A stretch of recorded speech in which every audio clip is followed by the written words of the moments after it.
Quantos têm Bíblia? Hebreus, capítulo 2.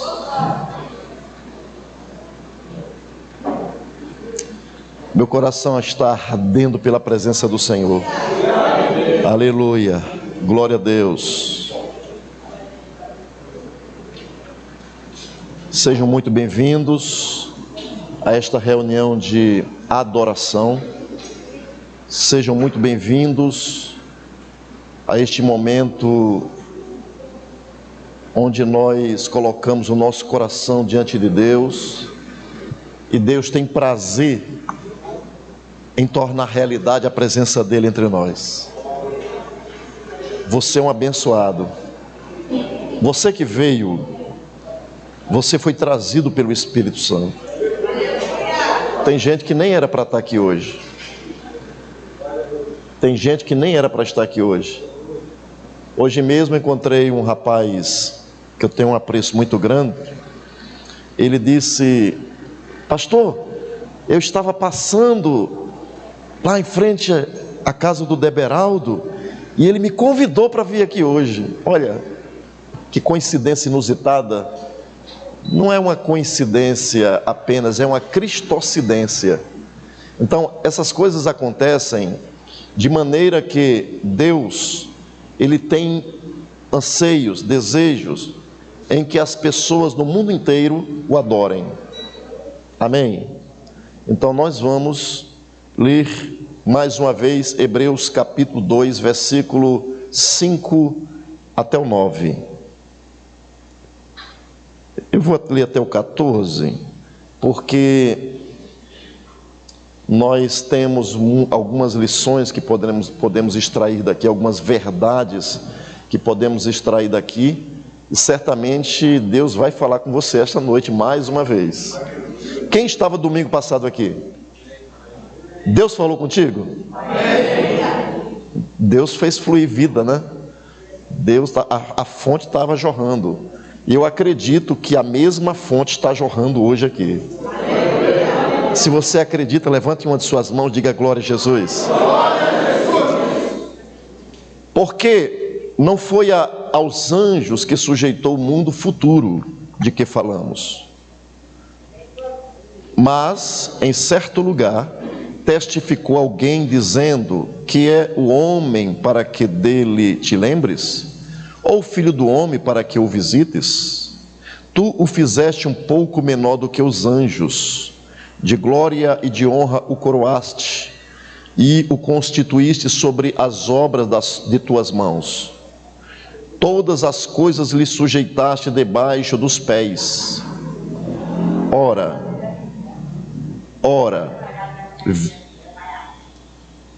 Ora, visto que ele sujeitou todas as coisas, nada deixou que ele não esteja sujeito.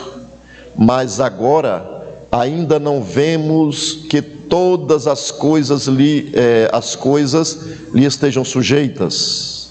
Vemos, porém, coroado de glória e de honra, aquele Jesus que fora feito um pouco menor do que os anjos, por causa da paixão da morte, para que pela graça de Deus provasse a morte por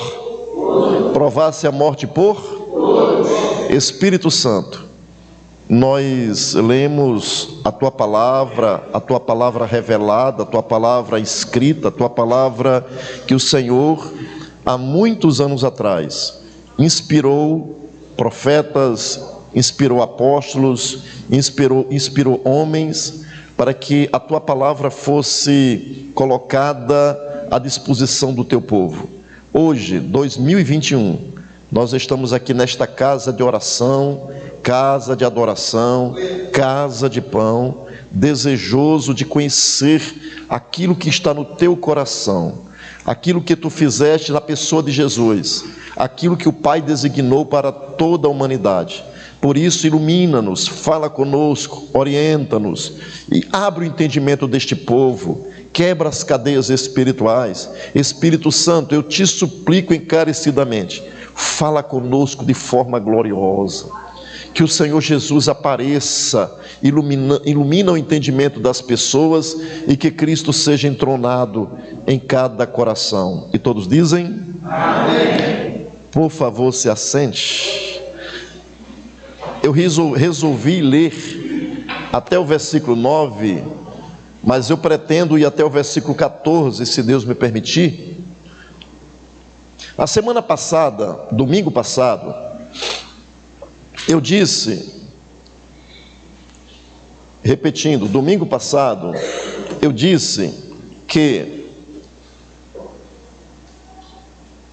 esse texto está alinhado com Gênesis e está alinhado com o Salmo de número 8. Em Gênesis, Deus criou todas as coisas e colocou, no final dessa criação, Deus colocou o homem como regente. Deus colocou o homem para dominar. Deus colocou o homem para governar. Deus colocou o homem como sendo o representante legal de Deus aqui nesta terra. Deus colocou o homem abaixo de Deus, só existia o homem aqui nesta terra. Deus tem o seu trono, Deus criou todas as coisas. No mundo espiritual existem os anjos, mas no mundo físico Deus colocou o homem como cabeça desta criação. Deus colocou o homem como aquele que é o rei desta terra e disse: domine sobre tudo. Deus colocou o homem aqui nesta terra e disse: você vai governar, você vai dominar, você vai frutificar. E Deus, no versículo que nós lemos a semana passada, em Gênesis capítulo 1, versículo 26, o texto diz que tu governarás sobre os animais do mar, ou seja, os peixes do mar. Então os peixes do mar estão sobre o domínio do homem. Depois diz, você vai governar sobre as aves do céu. Então as aves do céu estão sobre o domínio do homem. Depois Deus disse, você vai dominar sobre toda a terra. Isso fala de geografia. E depois Deus disse, você vai dominar sobre os animais que rastejam. Os animais que rastejam estão debaixo da autoridade, do poder, do domínio do homem. E isso aponta para esferas de domínio de Deus. Isso aponta para esferas. E o último tipo de seres que o homem deveria governar seria os animais rastejantes, seria os animais peçonhentos, seria os animais que habitam nessa terra que rasteja sobre o pó. E esse tipo de animal, esse tipo de ser, os rastejantes, eles são muito utilizados na tipologia bíblica para apontar para Satanás e seus demônios. Por quê? Quando o homem foi tentado em Gênesis capítulo 3, o homem que foi feito à imagem e semelhança de Deus, quando o homem foi tentado, ele foi tentado por uma serpente, um animal rastejante. E quando esse animal rastejante, que era o ser mais perfeito de toda a criação, vamos dizer assim, de toda a criação, debaixo deste solo que estava debaixo da autoridade do homem, a serpente falou, a serpente conversou com Eva, a serpente negociou com Eva, e Eva, ela cedeu, ela abriu a mente dela para aceitar a orientação. A serpente conversou com Eva, e Eva abriu a mente para aceitar as propostas de Satanás através daquela serpente. Satanás usou de uma serpente, e a partir daí, todos os animais rastejantes, eles estão alinhados, eles se parecem, ou seja, as atitudes desses animais, a sua intuição, ou seja, a sua, vamos dizer assim, não intuição exatamente, mas a sua força e aquilo que move os instintos desses animais são peçonhentos. Os instintos desses animais, eles não são para ser domados. Os instintos desses animais é para picar o homem, para morder o homem, para infernizar a vida do homem, e eles apontam a partir daí para seres que estão debaixo do domínio de Satanás, e que esses seres tipologicamente representam o mundo espiritual de Satanás. A partir daí, nós estamos da queda do homem, porque Adão Adão pecou, porque Adão desobedeceu, nós temos a partir daí um enfrentamento de Satanás com serpentes e escorpiões lutando contra o homem. Satanás, o vosso adversário, eles estão lutando contra o homem para destronar o homem do propósito de Deus. Vou repetir: Satanás está lutando para destronar o homem do propósito de Deus. Deus tem um propósito para a humanidade. Qual é o propósito? Governo. Deus tem um propósito para o homem. Qual é o propósito? Dominar. Deus tem um propósito para o homem, para possuir a terra.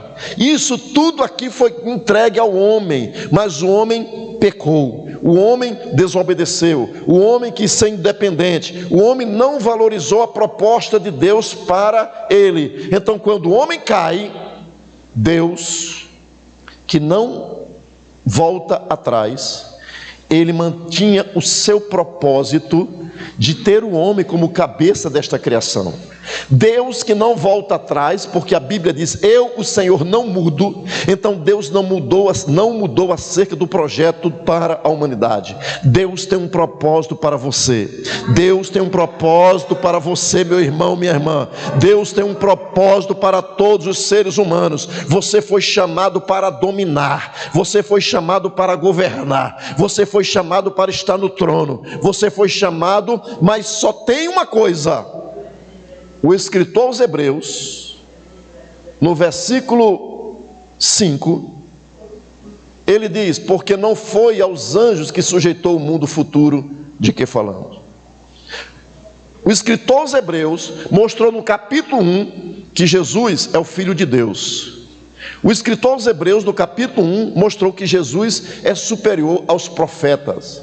No capítulo 1, Jesus, ele foi apresentado pelo escritor aos Hebreus como sendo superior aos anjos.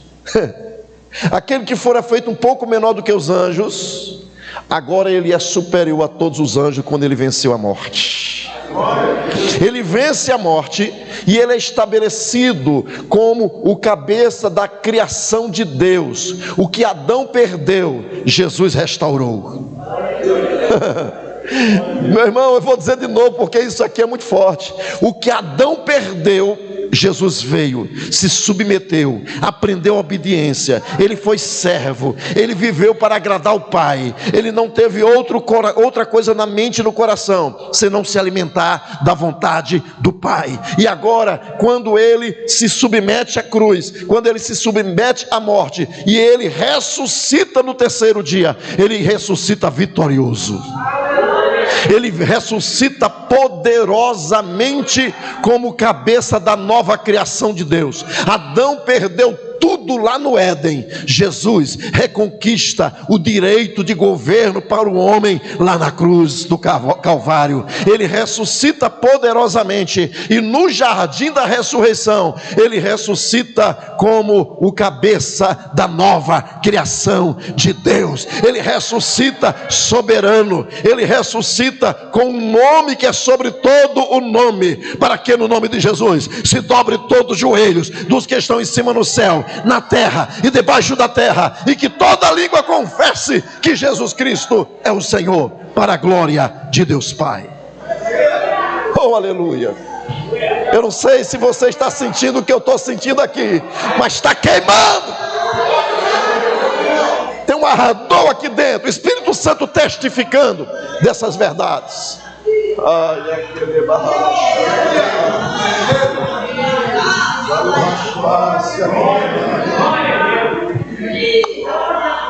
Agora veja, a proposta é de restauração.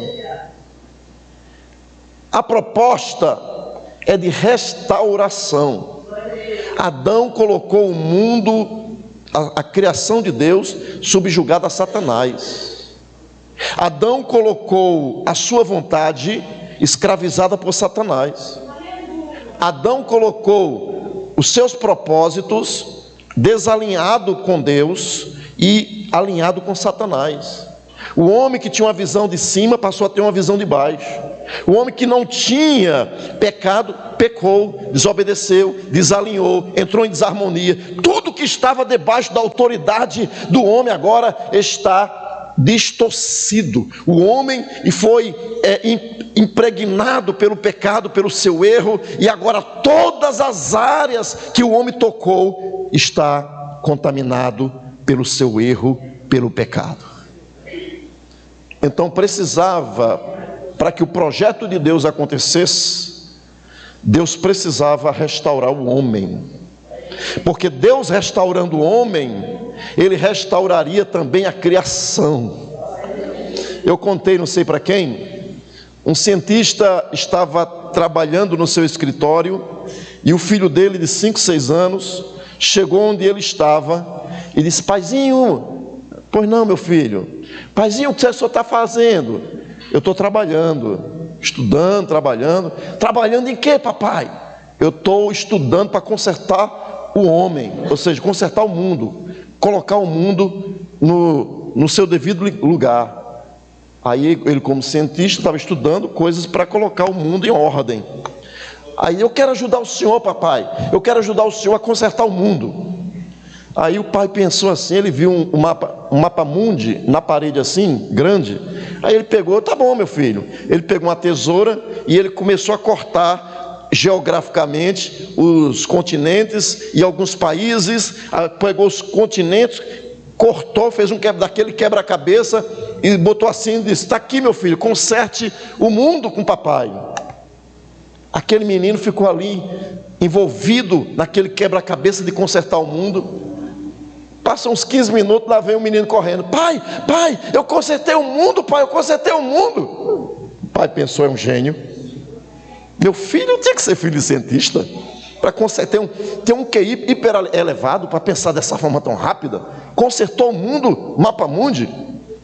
Aí ele foi lá e olhou, estava certinho. Aí ele: meu filho, conta para papai o segredo. Como é que você conseguiu consertar o mundo tão rápido? Ah, pai, foi simples. Hã? Foi simples? Foi, pai, foi simples. Como assim? Me explica, papai. Aí ele disse: porque, paizinho, eu sabia que atrás desse quadro eu tinha visto que tem um homem. Então eu conheço o homem. Eu consertei o homem. Quando eu consertei o homem, o mundo se endireitou. Então, moral da história: conserte o homem e o mundo se endireita. O que é que Deus faz? Deus pegou o homem caído e mandou o seu filho. Gerou pelo poder do Espírito Santo dentro de Maria. Quando Jesus, o Cristo, a palavra, foi encarnada no ventre de Maria e começou a crescer, começou a pulsar o coração, começou a bater o coração, começou a vida no ventre de Maria, e ela começou a ver que a barriga estava crescendo, começou a ver que era uma coisa de acordo com o Espírito Santo, que o Espírito Santo diz: o que está gerado no teu ventre, o anjo disse que era de Deus, e o Espírito Santo diz que o que está gerado ou seja, o anjo diz que aquilo que está gerado no teu ventre será chamado filho de Deus, e foi gerado pelo Espírito Santo, de acordo com Mateus. Quando nós encontramos isso, o Espírito Santo gerou vida no ventre de Maria, e o Jesus está agora crescendo. O homem Jesus, por 2 vezes, diz que o nome dele seria Iesus. O que é isso? Salvador. Ele veio ao mundo com uma missão, assim como você veio ao mundo com uma missão. O menino nasce numa manjedoura, e aí isso aponta para que todos nós devemos acolher Jesus na manjedoura do nosso coração. Eu e você precisamos dar guarida a Jesus na manjedoura do nosso coração, e quando Jesus está no nosso coração, nós começamos a ser consertado por dentro. E assim como aquela criança, ele viu o homem atrás daquele mapa mundi, e ele conserta o homem. Jesus veio para consertar o homem. Jesus veio para te consertar. Jesus veio para restaurar a humanidade. Mas começa a restauração da humanidade. Presta atenção a isso. A restauração da humanidade começa com você. Vou repetir: Deus mandou a sua palavra o seu Logos, o seu Filho unigênito, para consertar o mundo. Mas o mundo não será consertado se primeiro eu e você não formos consertados. E qual é o propósito de Deus enviar Jesus para consertar este mundo? Apenas para consertar? Não, para cumprir o propósito dele. Qual é o propósito? Colocar o homem como cabeça, mais uma vez, do mundo futuro. E que mundo futuro é esse? Jesus, ele falando em Mateus, ele fala de reino. No capítulo 3 de Mateus ele fala de reino. No capítulo 3, 4 ele fala de reino. No capítulo 5 ele fala do reino. No capítulo 8 ele fala de reino. No capítulo 22 ele fala de reino. No capítulo 23 ele está falando com aqueles que eram líderes e que estavam tentando impedir o reino. Quando eles falam no capítulo 24, ele está falando do estabelecimento do reino que virá. No capítulo 25 ele fala que virá para estabelecer o reino, mas ele vai prestar contas, ele vai pedir contas de cada pessoa de Israel e do mundo. No capítulo 25 ele fala sobre o jantar, ou seja, das bodas, mas no capítulo 25, a partir do versículo 13, ele fala sobre a prestação de contas.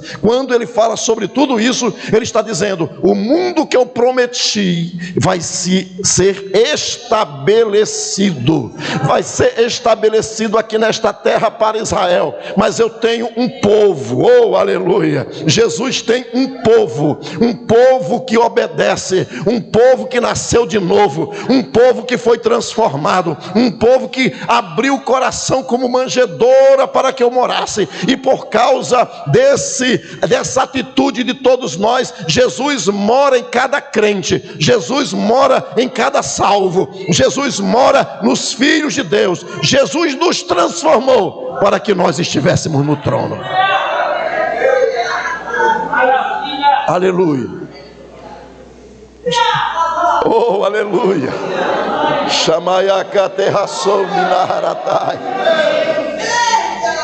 Apocalipse capítulo 3. Apocalipse capítulo 3, versículo 20. Olha o que Jesus diz aqui para João, quando escreveu as 7 cartas às 7 igrejas: eis que estou à porta aí. Se é uma condicional, esse se é uma condicional. Se alguém ouvir a minha voz. Quantos aqui ouvem a voz do Senhor? Se alguém ouvir a minha voz e abrir a porta. Isso quer dizer o quê? Que tem pessoas que estão aqui dentro da comunidade de fé, que ouvem, e tem outros que não ouvem. Tem alguns que vão abrir a porta, porque dá ouvidos aqui. Se alguém ouvir, não é ouvir assim: eu sou Jesus. Não. A expressão me ouvir está relacionada à obediência. Esse ouvir aqui está relacionado a acatar as orientações, as determinações da palavra do Senhor Jesus. Então eu entrarei até Ele, e com Ele cearei, ou seja, vou jantar com Ele, e Ele comigo. Agora o versículo 21, olha que coisa interessante. Está tudo alinhado com o que eu estou falando até agora. Ao que? Vencer. Ao que? Vencer. Está dizendo que tem gente que vai vencer e tem gente que não vai vencer. Ao que? Vencer. Tem gente que vai vencer porque deu ouvidos a Jesus. Tem gente que não vai vencer porque não deu ouvidos a Jesus. Tem gente que vai vencer e ao que vencer lhe concederei o quê? Que se assente comigo no meu trono. Assim como eu venci e me assentei com meu Pai. Aonde? No seu trono. Veja, irmão, que coisa linda.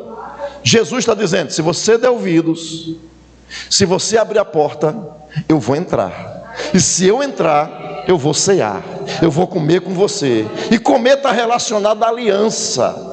Comer no Antigo Testamento, nas Escrituras, está relacionado a fazer uma aliança. Você come, parte o pão, e Jesus está falando com eles igual a ceia: comer de mim, comer do meu pão, comer do meu corpo. Se você comer do pão que eu te der, você tem parte comigo. Se você comer do meu pão, você está aliançado comigo. Se você der ouvidos à minha voz, eu vou entrar na tua casa, na tua vida, na tua família. Se você entrar e me deixar do coração como manjedoura, eu vou morar dentro de você. E se eu morar dentro de você, você ouvindo a minha voz, me obedecendo, você vai comer. Eu vou dar para você comida, e eu e você vamos nos alimentar. Juntos nós faremos uma aliança, e feito a aliança, diz o quê? Ao que vencer.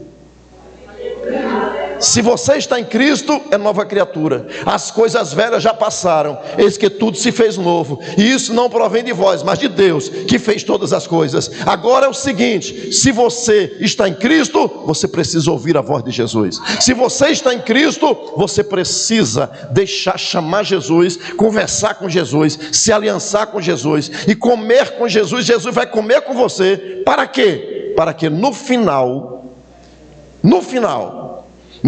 desta vida terrena, no final desta dispensação, no final deste projeto aqui terreno, ao que vencer as agruras da vida, ao que vencer aos impulsos carnais, ao que vencer as situações adversas, aos ventos, às tempestades, baseado lá em Mateus capítulo 7, quando ele fala das duas casas, uma casa sobre a areia e uma casa sobre a rocha. Uma casa que veio os rios, veio os ventos, combateram contra aquela casa e não caiu, porque estava firmada sobre a rocha. Que rocha é essa, Jesus? A rocha são as minhas palavras, a rocha são os meus ensinos, a rocha são o fundamento da vida cristã. E mais, aquele que não ouviu, não vai vencer.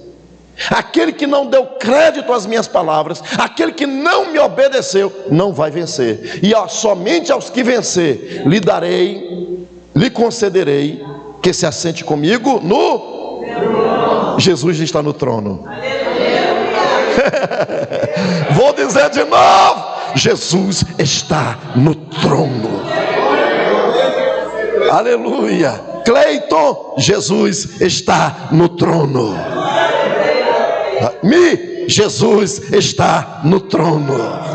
Aleluia. Pedro, Jesus está no trono. Lucas, Jesus está no trono. Irmão José, Jesus está no trono. Pablo, Jesus está no trono.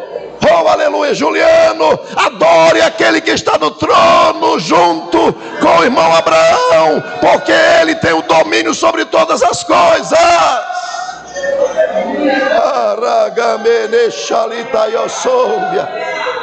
Aleluia. Estevão, adora que ele está no trono. Ele está no trono. Ele está no trono. Ágata, adora o que está no trono. Aleluia. Adore a ele. Ele está no trono.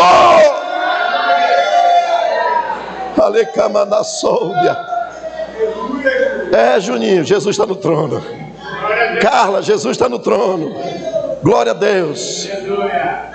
E ele está dizendo que vai compartilhar. Olha, irmão, que coisa linda. Ele está dizendo nesse versículo que ele está no trono. E se você ouvir as palavras dele, se você fizer as palavras dele fundamento para a sua vida, um fundamento de rocha na sua vida, ele vai fazer o quê? Ele vai compartilhar o trono dele com você. Aleluia. Aleluia. O domínio foi dado ao homem em Gênesis. O domínio da terra estava nas mãos de Adão. Jesus veio, Jesus conquistou o direito de dominar. E agora Jesus conquista o direito de dominar. E ele, como filho de Deus, ele morreu, mas ele ressuscitou. E ele foi levado ao céu pelo seu próprio poder. Cheio do Espírito ele viveu aqui, cheio do Espírito ele obedeceu, cheio do Espírito ele andou aqui. Ele está dizendo: você quer vencer? Ouça as minhas palavras. Quais são as minhas palavras? Eu rogarei ao Pai, e Ele vos dará o outro Consolador, para que fique convosco para sempre.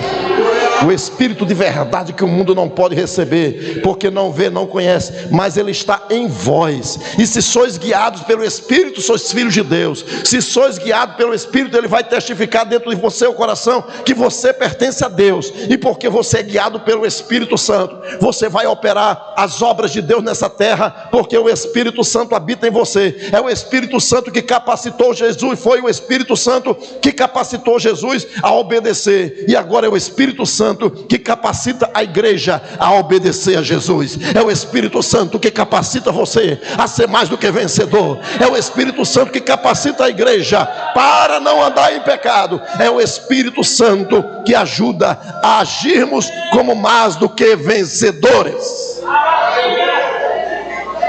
Se você está na palavra de Jesus, ouvindo a palavra de Jesus, obedecendo a palavra de Jesus, ao que vencer, lhe concederei, vou compartilhar com você, eu vou dar para você o direito de que você se assente comigo no meu trono. Eu disse semana passada aqui, Jesus morreu, ressuscitou, Jesus subiu ao céu. E o trono da terra hoje não está mais na terra. O dono da terra hoje, o Adão, nosso Adão, não está na terra, ele está no trono. E onde é o trono? O trono onde ninguém pode chegar, o trono onde ninguém pode tocar, o trono onde ninguém pode corromper, o trono onde ninguém pode manipular, o trono onde ninguém vai poder dizer: eu estou aqui por causa dos meus conhecimentos, da minha glória, do meu poder. Não, hoje o trono que representa toda a humanidade está no céu. E porque está no céu, quem está no trono foi quem venceu. Quem está no trono tem o cetro. Quem está no trono tem o cetro. E quem tem o cetro tem o domínio. Ele aponta o cetro para quem ele olha e vê que está obedecendo. Ele olha para suas fraquezas? Não. Ele olha para a sua obediência. E quando você falha, o fraco, o pecador, você erra, você peca. O rei, o Senhor que está no trono, quando você começa a orar e pedir misericórdia, ele aponta o cetro para você. Assim como ali, lá, a rainha Esté teve o cetro do rei apontado para ela. A igreja tem o cetro de Cristo, o cetro de justiça, o cetro de misericórdia, o cetro de poder. O cetro que está na mão de Jesus está apontado para você, dizendo: você é meu. O cetro está apontado para você, dizendo: você me pertence. O cetro apontado para você, ouvindo como se você estivesse ouvindo a voz de Jesus, porque você está me obedecendo, porque você está ouvindo a minha voz através do Espírito Santo, porque por causa disso você é mais do que vencedor. Vai, meu campeão, vai, meu campeão, vai, meu campeão, triunfa sobre os animais peçonhentos, triunfe, pisa sobre as serpentes, pisa sobre os escorpiões, pisa sobre aqueles que estão querendo destruir a humanidade. Você tem o domínio, porque eu estou no trono. Oh, Akalebarata Somelehara.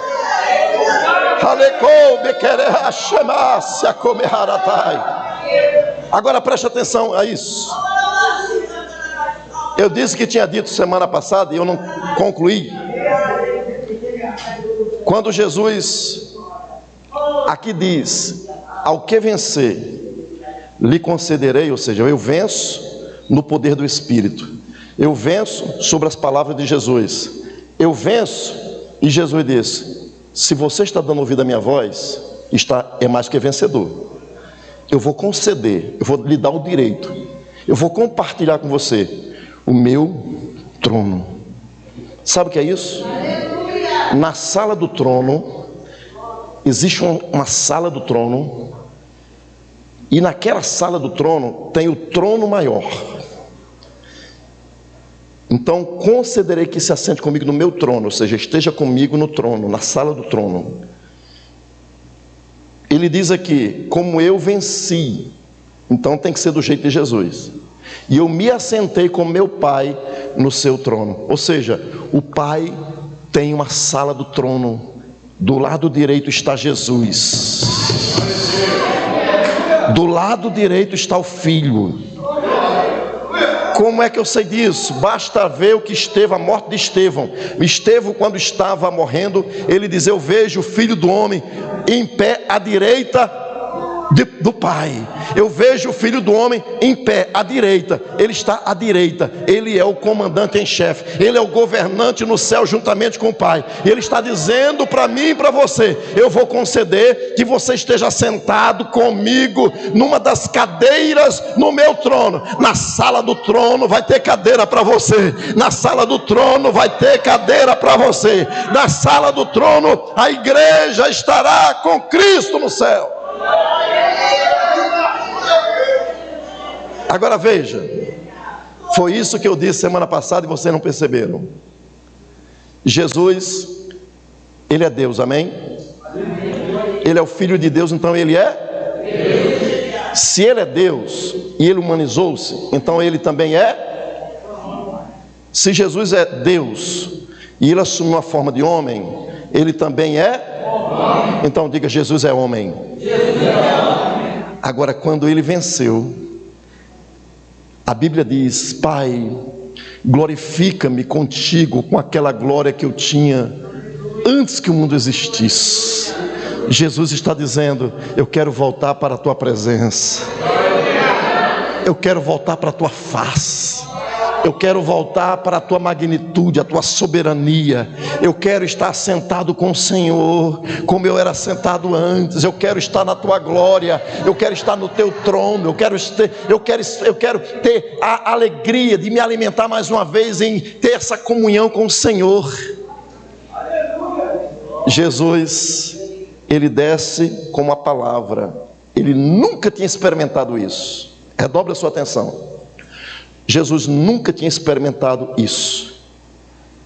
Quando Ele assume, pelo poder do Espírito Santo, um corpo terreno, Deus nunca experimentou o que é ser humano. Estou falando de experiência, não de conhecimento, porque foi Ele que criou.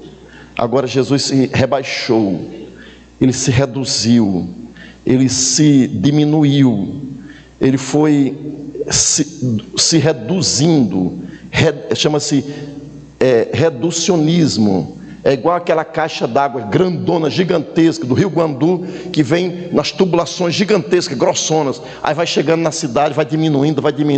Quando chega na tua porta, um cano assim, mas quando passa para dentro da caixa, um cano mais grosso. De quantas polegadas, Carlinho? Um cano que vai da rua para a caixa, vai com quantas polegadas? 1 polegada. E quando chega na torneira, chega quanto? Meia polegada. Irmãos, foi isso que Deus fez. Ele foi se reduzindo, até chegar no ventre de Maria. E Ele já chega como homem, com todo o potencial humano. Ele que é a palavra, que Deus nunca tinha experimentado algumas coisas que só experimentou como Jesus. Ele nunca tinha experimentado a humanidade. Ele nunca tinha experimentado o sono. Porque Deus não dorme. Ele nunca tinha experimentado comer de coisas que o homem come. Ele nunca tinha experimentado viver aqui como nós. Ele nunca tinha enfrentado Satanás na dimensão que Ele enfrentou. Agora, quando Ele ressuscita como homem. Deus, o Deus que se tornou homem, agora é o homem que se torna Deus. Deus se tornou homem, agora o homem se torna Deus, apesar de Jesus nunca ter deixado de ser Deus. Agora nós temos um representante no céu. Quando eu olho para Jesus, eu vejo a natureza humana. Quando nós vemos esse texto dizendo que Ele está no trono, eu sei que Ele é meu representante. Eu sei que existe um homem no céu. Não, você não entendeu. Vou repetir. Existe um homem no céu. Eu vou mais fundo. Existe um homem no trono. Mas não é Deus que está no trono? Mas aqui está dizendo que Jesus, o Filho de Deus, está dizendo: assim como eu venci e me assentei com meu Pai no seu trono. Existe um homem no céu, existe um homem no trono. Quem está com o cetro, quem governa é no trono de Deus, mas é um homem que é o Filho de Deus. Que coisa linda. E aqui eu vou retornar para o texto, porque eu já viajei muito com vocês hoje. Eu vou retornar para o texto. Olha o que diz aqui o texto de Hebreus, capítulo 2, onde nós estávamos, versículo 5. Hebreus 2, 5. O mundo futuro do que falamos, nós já vimos. Jesus, ele está no governo do mundo vindouro, sim ou não? Olha para cá. Jesus está no comando, no governo, no trono do mundo vindouro. Como assim, pastor? Jesus agora não está mais num corpo de partículas atômicas. Jesus não está mais num corpo físico como eu e você. Ele está num corpo glorificado. Não foi isso que nós lemos lá? Ele está no futuro, ou seja, ele é atemporal. Nós estamos presos dentro do espaço-tempo. Jesus não está preso dentro do espaço-tempo. Ele está no trono. Então, nós temos a promessa de reinar com ele, assim como ele venceu e se assentou com seu Pai no seu trono. Ele está dizendo: quem vencer também vai se assentar comigo no meu trono, assim como eu venci e me assentei com meu Pai no seu trono. O nosso Jesus está no céu. Existe um homem no céu. Eu vou repetir: existe um homem, um representante nosso lá no trono. E ele está dizendo: eu sou o último Adão. E porque eu sou o último Adão, eu fui para lá para resgatar e para restaurar a humanidade. Não apenas isso, para restaurar o domínio, para restaurar o governo, para restaurar a autoridade, para restaurar todas as coisas e para trazer justiça e juízo a todos os oprimidos. Como disse Judas no versículo 14, ele veio fazer justiça e juízo. Ele veio para se colocar como o último Adão, e ele venceu e assentou-se no trono. E hoje você e eu, a igreja, a humanidade, tem um representante no céu. Só que Jesus não está preso no tempo, mas eu estou. Jesus passou pelo processo de sofrimento aqui na terra, mas agora é minha vez. Vou repetir, parece que vocês não entenderam. Jesus passou pelo sofrimento aqui na terra. Ele venceu, porque se alimentou da vontade do Pai, porque ele foi guiado pelo Espírito. Hoje, somos nós que estamos lutando e enfrentando as adversidades, os sofrimentos. Hoje nós enfrentamos o pecado, nós enfrentamos a força do pecado, mas temos uma vantagem. Eu disse aqui semana passada, quando eu ouvi o Evangelho, a palavra do Evangelho, as boas notícias da graça de Deus, eu fui liberto da culpa do pecado. O meu espírito estava morto e reviveu. Quando eu ouvi o Evangelho, o Espírito Santo abriu, iluminou o meu entendimento. Eu acreditei na palavra. O Espírito Santo agora trouxe Jesus e colocou na manjedoura do meu coração. E agora Jesus, ele está morando dentro de mim. Jesus está morando dentro de você.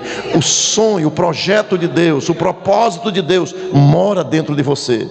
O propósito de Deus está acontecendo dentro de você. O projeto de Deus se tornou realidade para aquele que crê. Não depende mais de ver, mas de crer. Não depende mais de fazer para ser, mas porque eu creio, eu me tornei agora uma nova criatura. Então, porque eu sou, eu faço.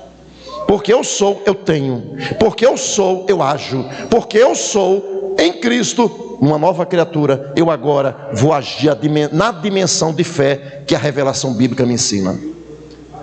Dito isto, você já está reinando com Cristo,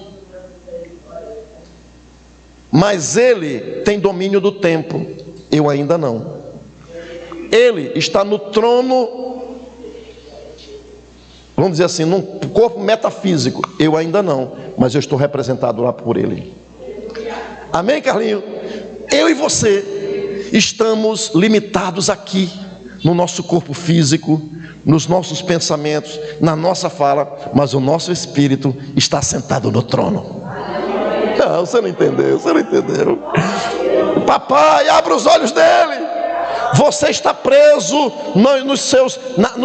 nas suas culpas, nas acusações de Satanás. Você está preso no corpo físico. Você está preso, às vezes, em alguma doença. Você está preso, mas tem uma coisa: se você estiver em Cristo, você é nova criatura. As coisas velhas já passaram. Eis que vos dou poder para pisar serpentes e escorpiões e toda sorte do maligno, e nada te fará dano algum. E porque você está representado, porque você está em espírito, porque a sua fé está colocada em Jesus, o teu coração está lá. Onde estiver o vosso tesouro, aí também estará o vosso coração.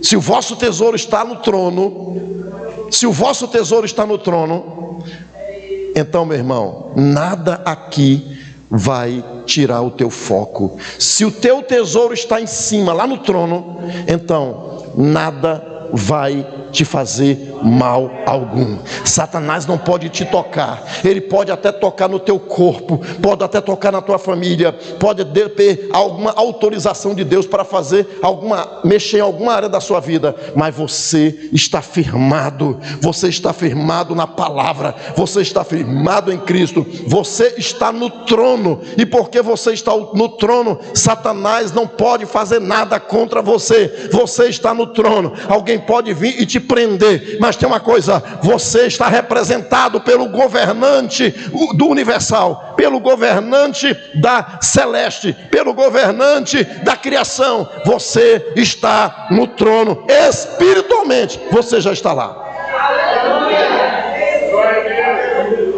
Aqui na terra eu ainda tenho sono como Jesus teve, mas eu estou vencendo. Nós estamos vencendo. Vem as ansiedades, mas eu estou vencendo. Não deixe que os cuidados do mundo preencham o teu coração. Deixe o seu coração lá no trono com Jesus. Se o teu coração estiver no trono com Jesus, nada vai impedir de você chegar lá. E quando você chegar lá, ou antes de você chegar, você vai ser arrebatado. Fala aí para o seu irmão: arrebatado. O que é isso, pastor? O que é isso, pastor? O irmão Sandro, ele vem aqui com a Bíblia dele me ajudar. Olha aqui, o que é arrebatado? Presta atenção. Irmão Sandro está ali andando, ele vai passando e de repente eu, tomei a Bíblia da mão dele. O que foi isso? Arrebatado. Às vezes o cara vai vendo o celular. Obrigado, Sandro. Às vezes o cara vem do colégio, vem olhando o celular, aí passa aquele garoto ou de moto ou de bicicleta e arrebata da sua mão a sua preciosidade. Mas pastor, era um iPhone 13. Se o teu coração estiver aqui, você vai querer morrer. Se o teu coração estiver aqui, o mundo desabou. Se o teu coração estiver aqui, você vai infartar. Se o teu coração estiver aqui, no seu iPhone, no seu celular de última geração, um Samsung, não sei quanto. Se você estiver no Samsung de 11 mil reais, no iPhone de 12 mil reais, se o seu coração estiver aqui, você vai morrer com aquele. É como se a sua vida tivesse ido embora com aquele objeto. Mas se você tiver seu coração no céu, você vai fazer como Jó fez. Jó se pôs em terra e adorou. Depois de morrer 10 filhos, ele disse: o Senhor me deu, o Senhor tomou. Em tudo isso não pecou Jó. Porque quando você tem um coração no céu, quando te toma alguma coisa, não tomaram nada. Sabe por que Jesus, quando estava no Getsemane, ele suou e estava com medo? Alguns dizem, é porque ele estava com medo da cruz. Meu irmão, se Jesus estava com medo da cruz, a cruz física de morrer, porque ele seria torturado, então Estevão é mais valoroso, mais poderoso e mais corajoso do que Jesus. Se Jesus estava com medo de sofrer a cruz, passar pela cruz, então os heróis da fé, eles foram mais corajosos do que o nosso mestre, e não é verdade. Jesus é o nosso modelo de coragem, de determinação, de perseverança. Mas então, pastor, o que é que aconteceu? É que quando Jesus, que se alimentava da vontade do Pai, João 4,34, a minha comida é fazer a vontade daquele que me enviou e realizar a sua obra. Então Jesus, ele vivia se alimentando da presença. Jesus, que vivia na glória, nunca houve em toda a eternidade nenhum momento que o Pai estivesse desconectado com o Filho. Mas por causa dos seus pecados, por causa da culpa de Adão, por causa da desgraça da humanidade, Deus que é tão santo que não pode ver pecado, Deus que é tão santo que não pode olhar o mal, aceitar o mal, Deus que é tão santo que não pode aprovar minha vida de pecado, quando ele estava no Getsemane, ele sabia que o tempo que ele estivesse assumindo como Cordeiro de Deus que carrega o pecado do mundo, ele como Cordeiro de Deus estaria separado do Pai, e por toda a eternidade seria a primeira vez que o Pai e a palavra, o Pai, o Filho estariam desconectados,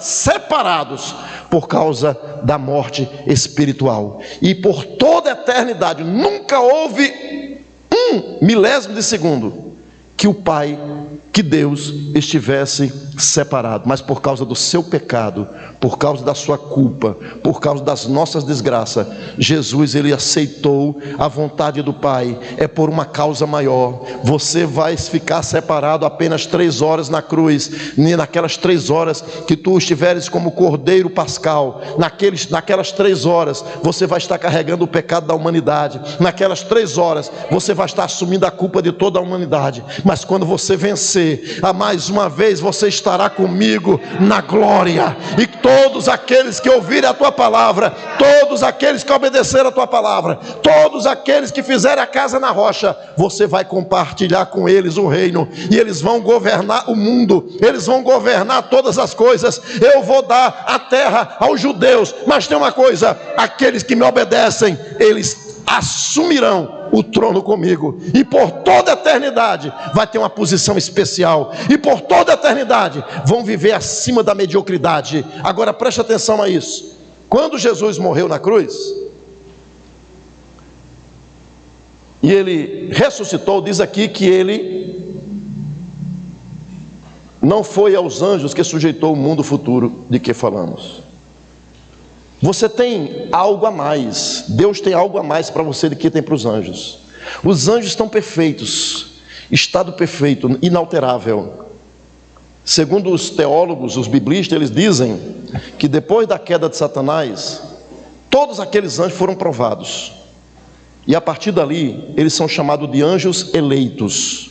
Aqueles que foram fiéis e não seguiram a Satanás, são chamados de anjos eleitos. E porque são chamados de anjos eleitos, eles são inalteráveis, porque a vontade deles está rendida completamente por amor ao Criador. Mas esses seres perfeitos não vão herdar o mundo futuro que Jesus conquistou para mim e para você. Você entendeu? Vou repetir. Os anjos, com todo o poder, nós fomos criados em Adão menor do que os anjos, e Jesus se sujeitou por causa da morte, se tornou inferior aos anjos. Mas quando ele venceu a morte, ele volta para o trono, e agora ele não é mais inferior, ele é o comandante dos anjos, ele é o comandante do universo, ele é o regente do universo, e ele está no trono, e ele está dizendo para mim e para você: o mundo que falamos, diz aqui em Hebreus, não foi projetado para anjos. Quem são os anjos nesse mundo? São espíritos serviçais, usando a palavra mais literal, espíritos ministradores, são espíritos que servem àqueles que hão de herdar a salvação futura, porque nós já estamos salvos no Espírito, estamos sendo salvos pela santificação na nossa alma do poder do pecado, mas quando formos salvos da presença do pecado, nossos corpos serão transformados num abrir e fechar de olhos ante a última trombeta, e os mortos ressurgirão incorruptíveis, e nós que estivermos vivos seremos arrebatados juntamente com eles entre nuvens a encontrar o Senhor nos ares. Você vai ser arrebatado para estar no trono. E você que vive no já e ainda não, nós estamos presos dentro do tempo. Então nós vivemos o já e o ainda não. O que é o já? Nós já estamos no trono espiritualmente, nós já temos a salvação espiritual, nós já temos o domínio através do nosso Cristo, nós já ajudamos a governar este mundo através da obediência. Mas o ainda não é que o mundo futuro que vai ser estabelecido aqui nesta terra ainda não aconteceu. Somente quando houver a transformação e formos libertados da presença do pecado e entrarmos na dimensão espiritual, é que nós seremos novas criaturas transformadas em espírito, com corpo metafísico semelhante ao de Jesus. Nós teremos um corpo semelhante ao de Jesus. Agora veja, quando Jesus fez isso, ele morreu na cruz e ele ressuscitou. Olha o versículo 9. 9.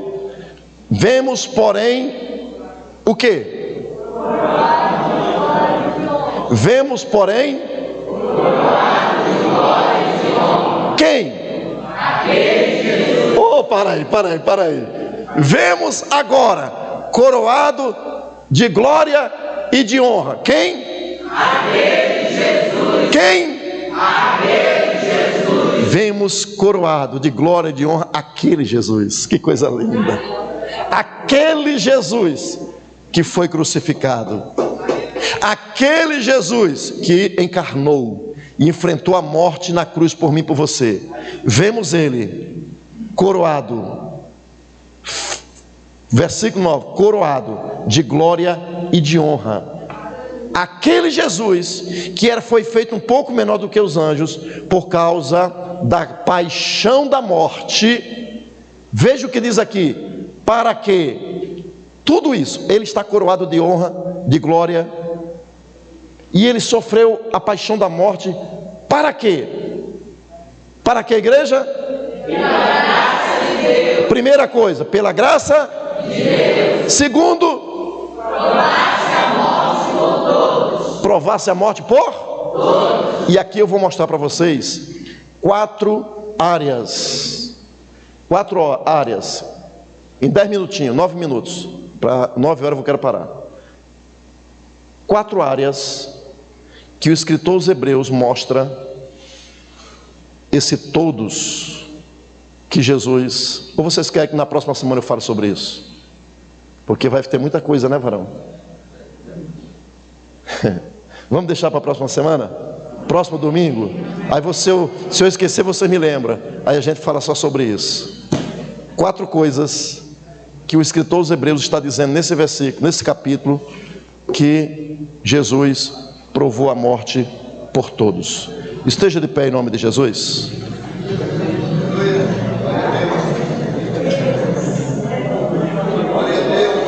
Sara, cadê você, Sara? Vitória, ele está no trono, igreja. Eu não sei você, mas essa mensagem eu entendo que foi muito forte. Deus falou poderosamente. O Espírito Santo desvendou aqui. O céu para mim e para você, o projeto de Deus para mim e para você. Ele está no trono. Vitorioso és, na tempestade está. Oh, aleluia! Teu nome infalível é, Os reinos vêm e vão, teu trono acima está. Teu nome imutável é, vitorioso és, na tempestade estás. Teu nome infalível é, os reinos vêm e vão, teu trono acima está. Teu nome imutável é como um trovão,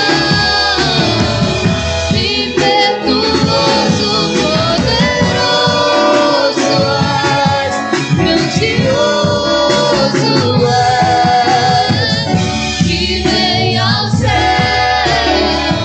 nós proclamamos poderoso és, grandioso és, como um trovão, impetuoso, poderoso és, grandioso és, que vem ao céu, nós proclamamos poderoso és, grandioso és, vitorioso. Adore a Ele, Ele está no trono. Meu irmão, se liga, se liga, se liga. Adore a Ele. Oh, aleluia. Vitorioso Ele é, vitorioso Ele é, vitorioso. Os reinos vêm e vão, teu trono acima está. Teu nome imutável é, vitorioso és, na tempestade. Teu nome infalível é, os reinos vêm e vão, teu trono acima está. Teu nome imutável é. Redobre a sua atenção.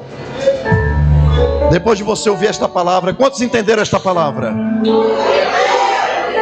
Se você entendeu esta palavra e sua vida está desajustada, desalinhada com aquele que está no trono, se você não tem ouvido, não tem obedecido à palavra dele, ainda há tempo. Hoje, diz Hebreus, hoje é o dia aceitável da salvação. Se você parar, depois de ouvir esta palavra, se você meditou e você entender que você precisa de reconciliação, ainda há tempo. Nós estamos dentro do espaço-tempo e Ele vai te aceitar, Ele vai te perdoar, Ele vai te abraçar, Ele vai fazer tal qual aquele filho pródigo. Aquele filho pródigo gastou tudo quanto tinha lá fora. Quando ele voltou, o pai correu na direção dele. O pai beijou, abraçou e beijou, e gritou, botou no dedo dele o anel de herança. Tinha perdido tudo, gastou tudo, mas o pai é tão generoso que colocou no dedo dele o anel de herança, dizendo: você, mais uma vez você tem parte comigo. Você me matou em vida, você me baniu da sua história, você me baniu da sua vida, mas eu estou aqui te abraçando e não te quero como um empregado, eu te quero como um filho que tem uma aliança comigo, que faz parte da minha vida, da minha história, da minha casa. Eu estou colocando o anel de herança no seu dedo. Não apenas isso, gritou, colocou sandália nos pés, gritou: servos, matai o novilho cevado, vamos fazer uma festa, porque esse filho estava morto e reviveu. É isso que Deus quer fazer contigo hoje. Se você entendeu que precisa de reconciliação, você vai sair do seu lugar e vai se render a Jesus. Onde está a primeira pessoa para Cristo? Onde está a primeira pessoa para Jesus? Onde está a primeira pessoa para se reconciliar com o Senhor? Com Deus, através de Jesus. Alguém? Não vou insistir, irmão. Não gosto de insistência. Evangelho são boas notícias. Evangelho, Jesus não é mercadoria do final de feira. Jesus não é mercadoria do final de feira, onde se vulgariza e diz assim: 10 por R$1. Não.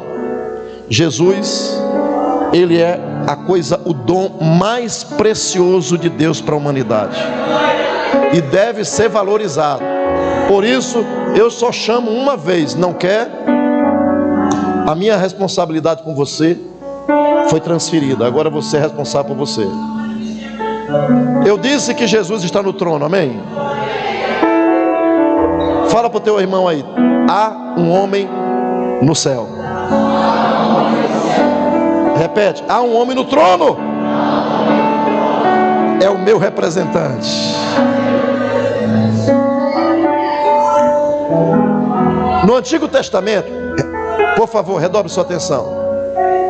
No Antigo Testamento, os reis, eles cobravam impostos. Havia também os impostos do templo. O templo que foi construído para adoração. Todo mundo de Israel, inclusive das nações que não eram hebreias, os pagãos, eles contribuíam para o seu Deus no seu templo. E o povo hebreu, eles construíram um templo e eles levavam tudo: ouro, levava comida, levava líquidos para o templo, para honrar. Deus dorme? Vou perguntar de novo: Deus dorme? Então Ele não descansa. Amém? Deus tem corpo físico? Então Ele não precisa do seu dinheiro. Deus tem fome? Então Ele não come do que você come. Mas tem uma coisa: a Bíblia diz que tudo foi criado por Ele e para Ele. A Bíblia diz que tudo é dele. Do Senhor é a terra, a sua plenitude, os moradores, tudo que nela pertence ao Senhor. Mas se Deus é transcendente, se Deus é atemporal, por que é que nós, o ser humano, faz questão de honrá-lo com coisas? É porque nós somos adoradores, irmãos. Nós vivemos para adorar, nós vivemos para honrar, nós vivemos para engrandecer.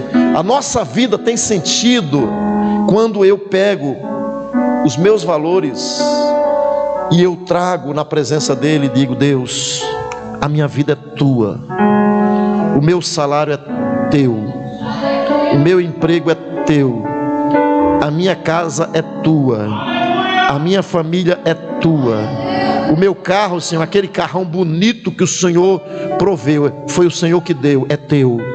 Senhor, aquela promoção que eu estou esperando, tudo é teu. Senhor, eu recebi o meu salário e eu quero te honrar. E qual é a forma de nós honrarmos? É quando nós, como igreja, nos reunimos aqui e queremos dignificar a nossa vida através de uma atitude de adoração. Nós estamos dizendo: eu reconheço que eu sou teu, eu reconheço que esta casa é tua, eu reconheço que meus bens são teus, eu reconheço que tudo que sou, tenho ou vou ter pertence a ti. Por isso eu estou te honrando, e eu não quero te oferecer nada, disse Davi, que não me tenha preço, que não me custe nada. Então, quero aproveitar esse momento que nós falamos sobre aquele que está no trono, para convidar você para honrá-lo, para adorá-lo com as suas contribuições.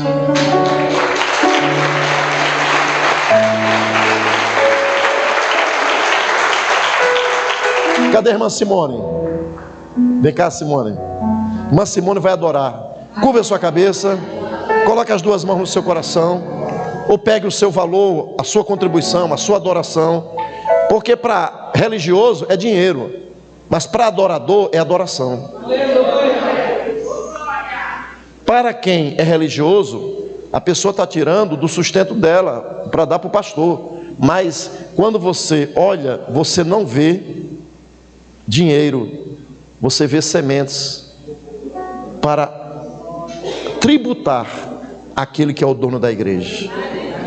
Pai, eu te adoro por cada adorador que veio aqui esta noite. O Senhor está no trono, o Senhor está sentado juntamente com o nosso Pai Celestial no trono. Teu, Senhor, é o reino, o poder, a glória, tudo que existe pertence a Ti. E nós, Senhor, humildemente, nos colocamos diante de Ti, reconhecendo que Tu és o nosso dono. Por isso, Pai, ajuda-nos na nossa pouca fé. Tu és o nosso provedor, Tu és o nosso socorro bem presente na angústia. Há pessoas desempregadas, mas que precisam exercitar a fé. Há pessoas que estão, Senhor, com a despensa vazia, mas o Senhor vai prover quando ele exercer fé. Pai, em nome de Jesus, aceita o nosso tributo, aceita a nossa adoração, aceita o nosso ato de fé. Pai, tudo isso nós recomendamos para a glória de Jesus. E todos dizem? Amém.